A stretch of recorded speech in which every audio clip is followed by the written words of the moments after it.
साथ की एक ठंडी रात थी। गांव की सुनसान गलियों में एक भूखी बिल्ली अकेली बैठी थी।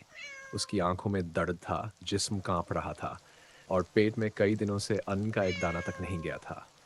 बारिश की बूंदें उसके शरीर को भिगो रही थी, लेकिन उससे भी भारी बोझ उसके दिल में था, अकेलापन।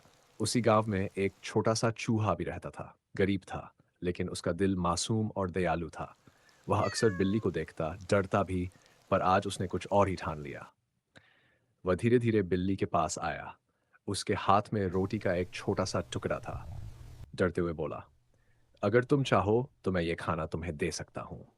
बिल्ली ने उसकी ओर देखा। उसकी आंखों में आंसू भर आए। उसने कभी सोचा भी नहीं था कि जिस चूहे को वह दुश्मन मानती थी, वही उसकी भूख मिटाने आएगा। उस पल उन दोनों के बीच एक अटूट रिश्ता बन गया, दोस्ती का रिश्ता।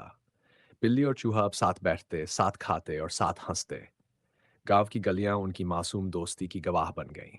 लेकिन दुनिया हमेशा अच्छी चीजों को कबूल नहीं करती। गांव के लोग ये दोस्ती बर्दाश्त नहीं कर पाए। एक दिन उन्होंने जाल बिछाया।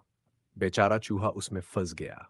बिल्ली दौड़ी, चीखी, पंजों से जाल फाड़ने लगी, लेकिन बहुत देर हो चुकी थी। उसका सबसे प्यारा दोस्त अब हमेशा के लिए उससे दूर जा चुका था। उस दिन से बिल्ली बदल गई। वह हर रात उसी जगह जाकर बैठती जहां वे दोनों साथ खेलते थे।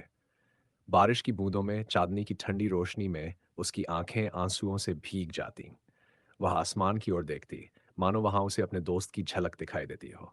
दोस्ती कभी जात पात, डर और दुश्मनी से नहीं बौधती, लेकिन कभी कभी किस्मत सबसे प्यारे रिश्तों को छीन लेती है। और उस अकेली बिल्ली की कहानी यही कहती है कि एक छोटा सा चूहा उसके दिल का सबसे बड़ा सहारा बन गया था, और फिर हमेशा के लिए उसकी यादों में कैद हो गया। दोस्तों, ये थी एक छोटी सी लेकिन गहरी कहानी, बिल्ली और चूहे की आखिरी दोस्ती।